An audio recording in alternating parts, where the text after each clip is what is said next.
The silver chains burned against my wrists. I kept my eyes lowered as the Alpha King circled me like a predator assessing prey. The grand hall of the Moonstone Pack fell silent, hundreds of eyes boring into my back. My heart hammered against my ribs. Too fast, too loud. Could they hear it? Could they smell my fear? "Look at me," he commanded. His voice was winter itself, cold, absolute, deadly. I forced my gaze upward, past the muscled chest and broad shoulders, until I met eyes the color of amber burning in firelight. King Darius Blackthorn, the most powerful alpha in the 5 territories, the wolf who'd united the packs under one banner through blood and dominance, and the male currently deciding whether I lived or died. "What's your name?" His nostrils flared as he leaned closer, inhaling my scent. I watched his expression shift from curiosity to confusion, then harden into disgust. "Marina," I whispered. The irony of the name I'd chosen 3 years ago wasn't lost on me. "Marina." He tasted the syllables like poison. "No pack scent, no family ties. You were found trespassing in my territory carrying illegal herbs near the southern border." He paused, his jaw tightening. "But that's not what concerns me." My pulse spiked. "Stay calm. Breathe like a human. Think like a wolf. There's something wrong with you." He circled behind me, and I felt his breath against my neck. "Your scent is corrupted, tainted, like rot beneath perfume." The words cut deeper than any blade. If only he knew. The taint he sensed was salt water instead of fresh, ocean depths instead of forest earth, centuries of ancient magic instead of pack bonds. "I don't know what you mean, Your Majesty," I managed. "Don't lie to me." His roar echoed through the hall, and I flinched despite myself. "I can smell deception like I can smell fear. Whatever you are, you're not entirely wolf.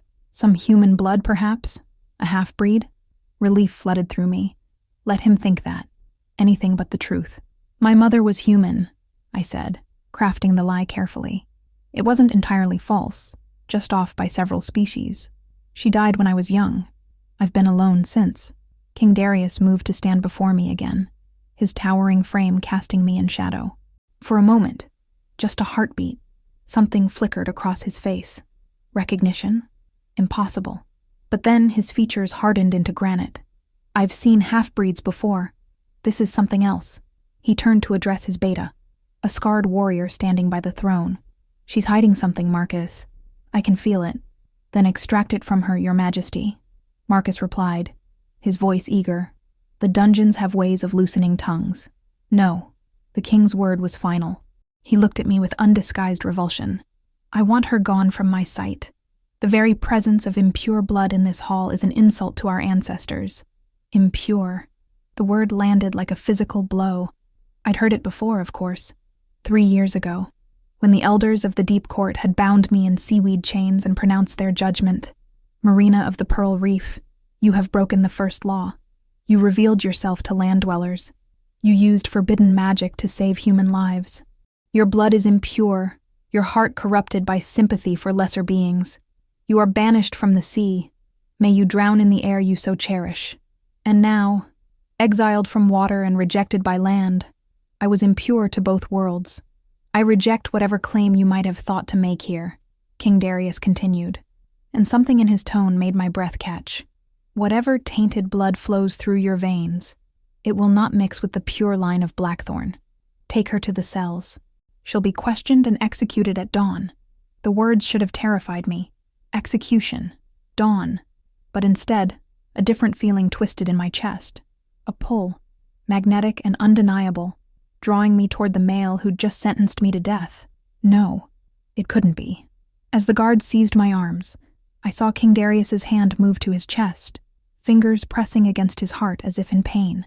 His amber eyes widened fractionally, meeting mine for one suspended moment. In that instant, I saw my own confusion reflected back at me. Then the guards dragged me away, and the connection snapped like a severed rope. The dungeon was exactly as miserable as expected. Damp stone, rusted bars, the smell of despair and old blood. They'd chained me to the wall with iron instead of silver. A small mercy that suggested they truly didn't understand what I was. I closed my eyes and let myself remember. 2 days ago, I'd been in my small cottage by the river, grinding herbs for the village healer. Simple work, honest work, a life carefully constructed to avoid attention. Then the screaming started. The river had flooded, swollen by strange tides that had nothing to do with the moon and everything to do with the sea reaching inland. Searching. A child was drowning, swept away by currents that shouldn't exist so far from the coast. I'd run without thinking, dove into the water, let the transformation take me, scales rippling up my arms, webbing spreading between my fingers, gills flaring at my neck. In my true form, I'd caught the child and pushed him to shore, but the hunters had seen everything. Now, sitting in chains in an Alpha King's dungeon, I had only one advantage. He didn't know what I truly was. If I could just survive until the new moon, when my power was weakest, and I could slip through the bars like water through fingers. The sound of approaching footsteps made me tense. King Darius himself appeared at my cell door, alone. His expression was unreadable in the torchlight. "Tell me the truth," he said quietly. "What are you?" I met his eyes and gave him the only answer I could. "Someone trying to survive, Your Majesty, just like everyone else." 3 days in the dungeon had taught me that King Darius Blackthorn was a man of contradictions. He'd sentenced me to death, yet I still lived. He'd called my blood tainted, yet he visited my cell each night, asking questions he seemed afraid to hear answered. And each time he came close to the bars, that inexplicable pull between us grew stronger, like the moon calling to the tide. Tonight felt different. The air itself seemed to vibrate with tension. Through the narrow window high in my cell, I could see the sky darkening to a strange copper color. My skin prickled, scales threatening to emerge beneath the surface. No, not tonight. Not the lunar eclipse. I'd lost track of the moon cycles in my desperation to survive. The eclipse, when the moon's power over my kind reached its peak, when we couldn't hide what we were, even if we wanted to. The ancient magic in my blood would answer the call whether I willed it or not. "Please," I whispered to the empty cell, pressing my back against the cold stone. "Not yet. Just give me one more day." But the ocean in my veins had already begun to stir. They came for me at sunset. Not guards this time, but Beta Marcus himself, along with the King's Council. "The King requests your presence at the eclipse ceremony," Marcus said, his scarred face twisted with barely concealed disgust. "He wants the pack to witness your execution under the blood moon. Fitting, for one with corrupted blood." My legs nearly buckled as they unchained me from the wall. I could feel it building inside. Pressure behind my eyes, salt on my tongue, the phantom sensation of water filling my lungs in the best way. My fingers trembled as they bound my wrists with fresh iron. "Hold it together. Just a few more hours. Maybe you can escape in the chaos." But I knew it was a fool's hope. They marched me through corridors of stone until we emerged into the grand courtyard. Hundreds of pack members had gathered, forming a circle around a raised platform. Torches blazed against the darkening sky, where the moon was slowly being swallowed by shadow. King Darius stood at the center of it all, regal in black and silver, every inch the sovereign. His eyes found mine across the crowd, and I felt that pull again. Stronger now, insistent, like a hook buried deep in my chest drawing me toward him. His hand moved to his heart, the same gesture I'd seen before. Recognition flickered across his features. "Bring her forward," he commanded. As they pushed me onto the platform, the moon disappeared completely. Darkness fell like a curtain, broken only by torchlight. And then, pain. It started in my chest, a burning that spread outward through every vein, every cell. I gasped, doubling over as my carefully constructed human glamour began to shred like paper in a storm. "What's happening to her?" someone shouted. I tried to speak, to explain, to beg, but my voice came out as a sound no human throat could make. The song of whales, the crash of waves, the whisper of currents in the deepest trenches. My skin erupted in scales, iridescent blues and greens that caught the torchlight like jewels. My eyes burned as they changed, pupils elongating, irises shifting to the pearl white of my people. My hair, already dark, began to move as if underwater, floating around my face in defiance of gravity. And on my shoulder, burning like a brand, the mark appeared. The symbol of my banishment, written in the old language of the deep. Exiled, traitor, landlover. The crowd erupted in chaos. "Sea witch! Abomination! Kill it before it curses us. Through the panic and pain, I felt it, the bond snapping into place like a lock finding its key. The mate bond. Undeniable, overwhelming, absolute. My eyes found King Darius, and I watched his face transform from shock to recognition to anguish. His hand clutched his chest as if his heart might tear free. Around his neck, a pendant I'd never noticed before began to glow.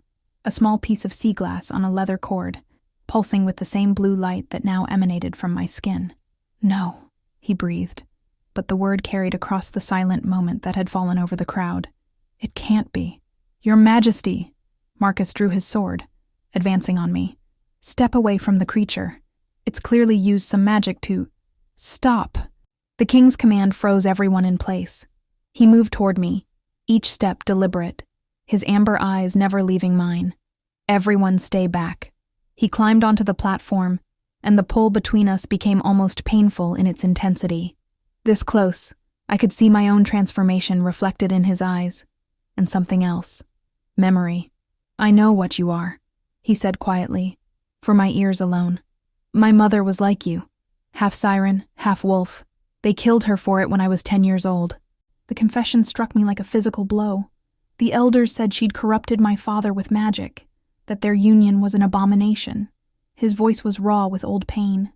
I was too young to stop them, too weak, so I swore I'd never let that weakness touch me again. I'd never let anyone close enough to... He stopped, his jaw clenching. And now, fate has made you my mate. You, a creature of the sea. I didn't ask for this. I managed, my voice still carrying that otherworldly echo. I was banished from the ocean for saving human lives, exiled for having too much compassion. And now your people want me dead for the same reason, for being different. Your Majesty, a woman in ceremonial robes, the pack's high priestess, pushed through the crowd. The prophecy, don't you see? When land and sea reject the bridge between, and the blood moon reveals what was hidden, the fated union shall break the ancient divide. Prophecy be damned, Marcus snarled. She's sea-born. She'll betray us to those monsters in the depths. The monsters who banished her? King Darius's voice carried a dangerous edge. Tell me, Marcus, who are the real monsters? Those who exiled her for saving lives, or those who would kill her for being different?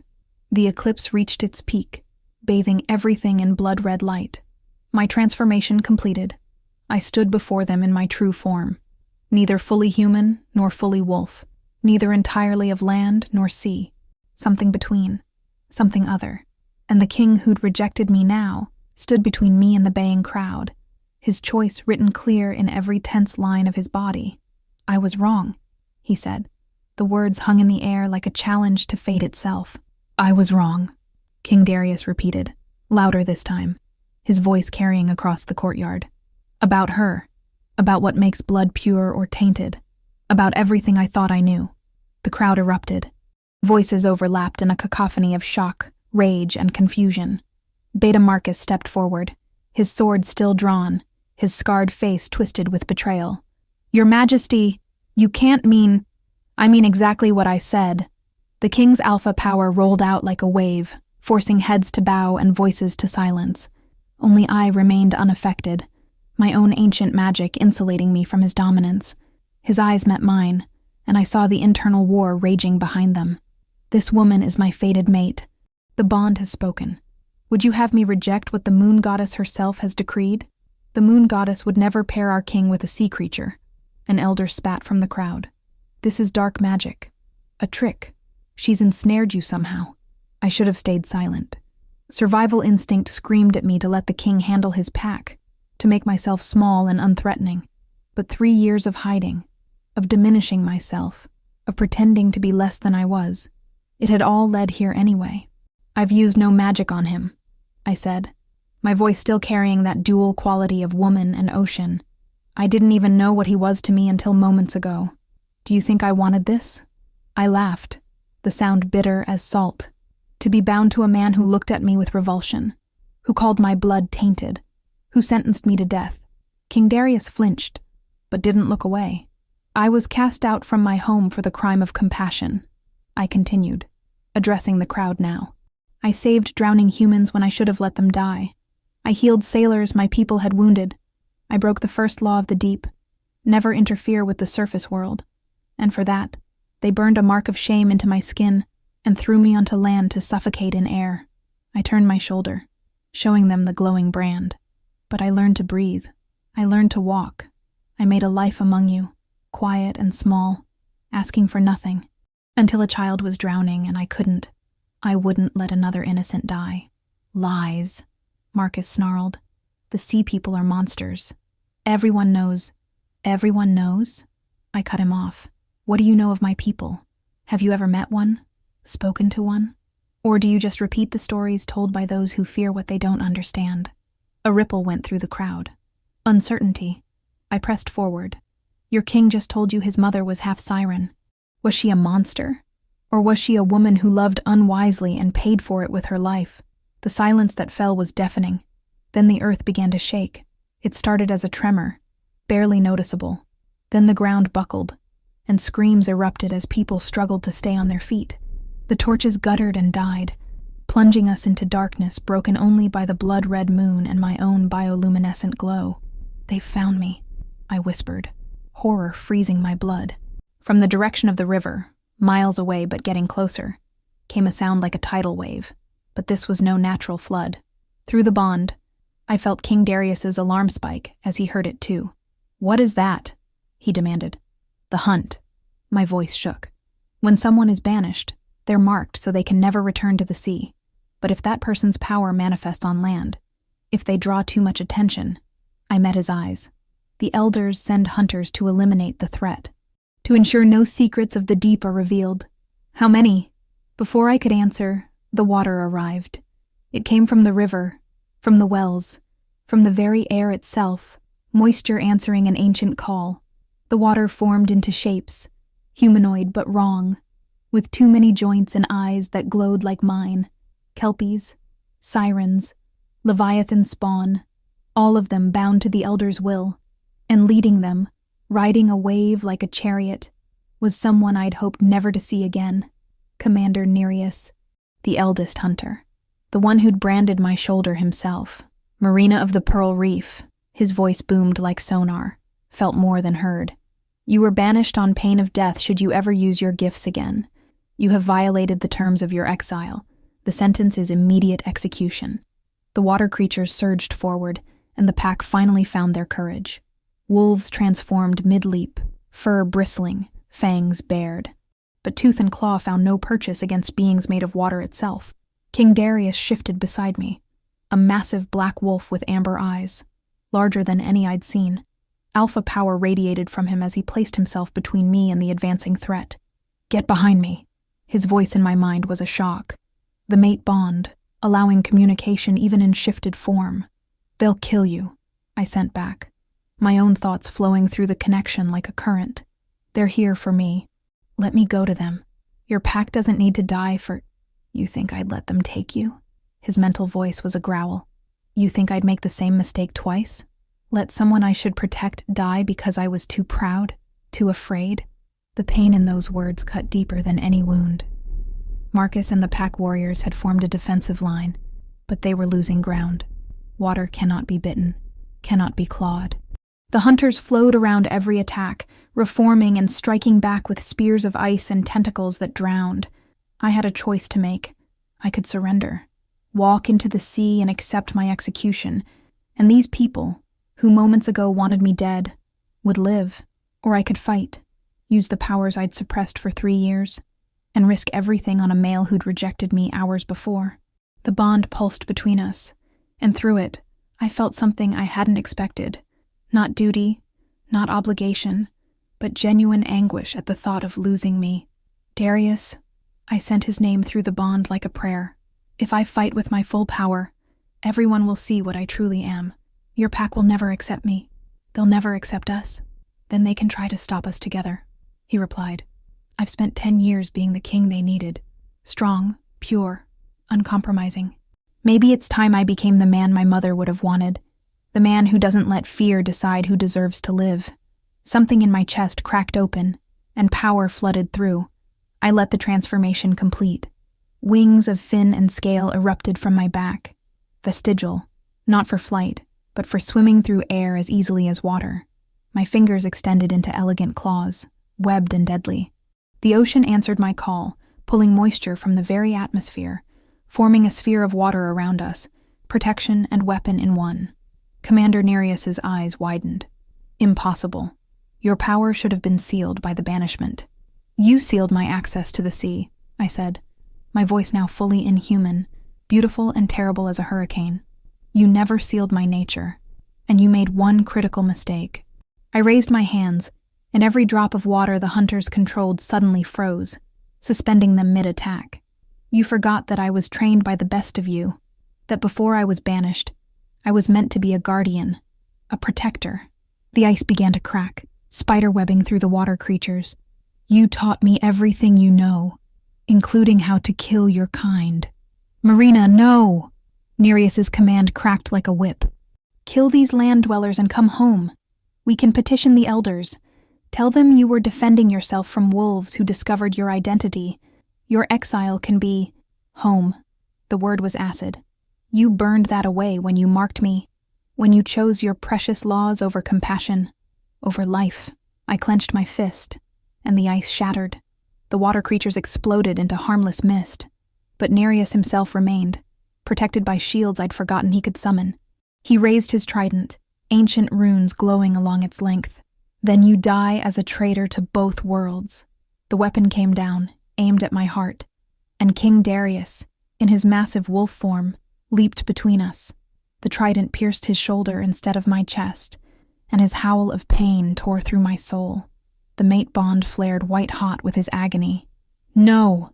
The scream that ripped from my throat was pure power, pure fury, pure love, because that's what it was, I realized. Not just a bond. Not just fate, but a choice I was making in this moment, to let this brave, broken male into the heart I'd thought too wounded to open again. My power exploded outward. The water obeyed not just my will but my emotion, forming into a massive serpent that coiled around Nereus and dragged him down into the earth itself, into the underground rivers that flowed beneath the packlands. Go back to the deep, I sent through the water, my command carried by every current, every stream. Tell the elders that Marina of the Pearl Reef is dead. She died on land, alone and powerless. Whatever I am now is something new, something they have no authority over. I felt his resistance, but my power, fed by the mate bond, by the eclipse, by 3 years of suppression finally released, was overwhelming. He fled, and the water that had brought him drained away, seeping back into the earth. The silence that followed was broken only by Darius's labored breathing. I dropped beside him as he shifted back to human form, the trident still embedded in his shoulder. Blood, too much blood, pooled beneath him. You idiot, I sobbed, my hands hovering over the wound, afraid to touch. Why would you? Couldn't let him. Kill you, he gasped. Already rejected you once. Not again. Never again. The trident is poisoned, I said, examining the weapon.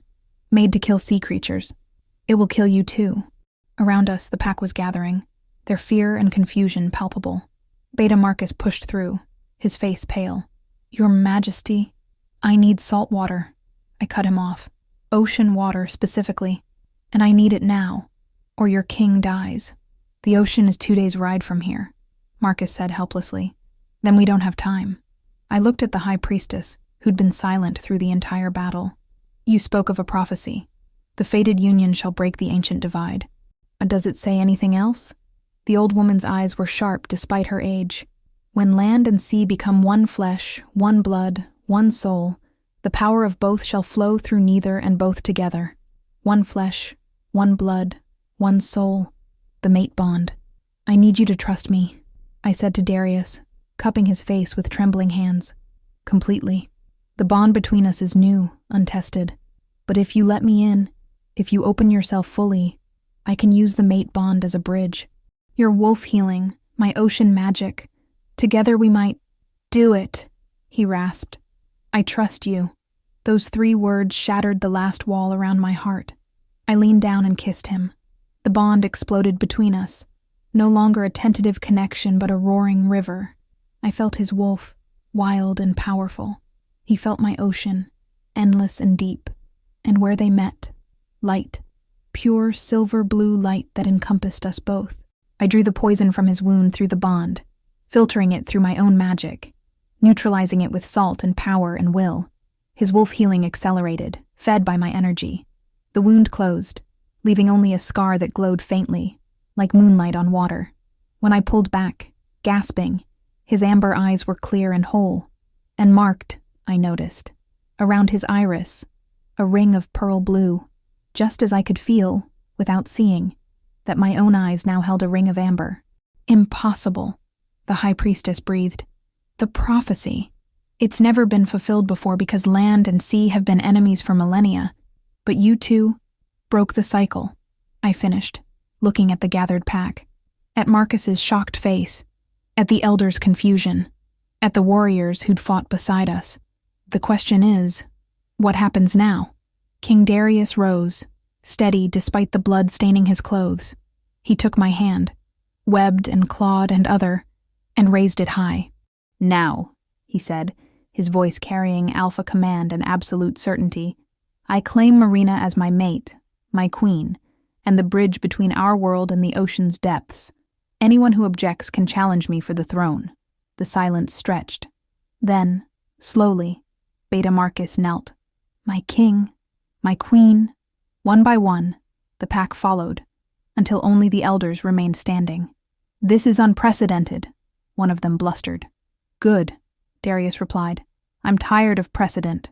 Precedent killed my mother. Precedent nearly killed my mate. It's time for something new. He looked at me, and through the bond, I felt his question. The sea will come, I said honestly. When they realize I'm alive, that I'm bonded to a land king, they'll either seek alliance or war. It won't be easy. Nothing worth having ever is. He squeezed my hand. But we face it together? I thought of the ocean I'd lost, the pack I'd gained, and the male whose rejection had burned and whose acceptance now healed. I thought of prophecies and choices, of fate and free will. Together, I agreed. And as the eclipse ended, the moon emerging blood-red and triumphant, I kissed my mate beneath its light, a kiss that tasted of salt and earth, of ocean and forest, of two worlds finally, impossibly, becoming one. Epilogue. 3 months later, the first delegation from the deep arrived at the shore. I stood with Darius on the beach, our hands intertwined, the mark on my shoulder now more badge of honor than brand of shame. The elders emerged from the waves, their faces unreadable. We have come, the eldest said, to discuss terms. Behind them, in the deeper water, I saw others, young ones mostly, exiles like me, who'd been cast out for being too curious, too compassionate, too different. Then let's talk, Darius said. My queen has some ideas about asylum, citizenship, and trade agreements that I think you'll find interesting. As the negotiations began, I felt a tremor in the deep, something ancient stirring, awakened by the breaking of the old barriers between land and sea. The real challenges, I knew, were just beginning, but this time, I wouldn't face them alone. But in the deepest trenches, where even light cannot penetrate, something that had slumbered for eons, opened eyes like black holes and smiled. The barriers were broken, the bridge was built, and now, the ancient ones could finally return.